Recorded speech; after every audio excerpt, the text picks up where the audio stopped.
N99 news కి స్వాగతం. అంతర్జాతీయ తల్లిపాల వారోత్సవాల సందర్భంగా సిడిపిఓ హేమ భార్గవి ఆదేశాల మేరకు అల్లాదుర్గం ప్రాజెక్టులోని పెద్ద శంకరంపేట కేంద్రంలోని 9వ అంగన్వాడీ సెంటర్లో గర్భిణీలకు బాలింతలకు తల్లిపాల ఆవశ్యకతపై అవగాహన కార్యక్రమం నిర్వహించినట్లు సూపర్వైజర్ భాగ్యమ్మ తెలిపారు. నవజాత శిశువులకు తల్లిపాలే అమృతంతో సమానం అంటూ ఆ పాలలోని బిడ్డకు సరిపడే పోషకాలు కూడా ఉంటాయన్నారు. బిడ్డ పుట్టిన అరగంట నుంచి గంటలోపు మొదటిసారి తల్లిపాలు ఇవ్వాలి.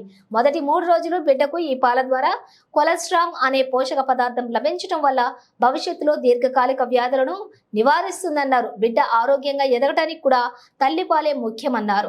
ఈ విషయంలో చాలా మంది నిర్లక్ష్యం చేస్తూ ఉన్నారు. ఫలితంగా బిడ్డలు రక్తహీనత, ఇతర వ్యాధులతో బాధపడుతున్నారు. ఆధునిక సమాజంలో చాలా మంది బిడ్డలకు తల్లిపాలు పెట్టడం లేదు. శరీరం సౌందర్యం తగ్గుతుందని అపోహతోటి చాలా మందిలో నేటికి కూడా తమ పిల్లలకు డబ్బా పాలను తాగించడం వల్ల తల్లిపాల ద్వారా వచ్చే పోషకాలు వాళ్ళకి అందటం లేదని అన్నారు.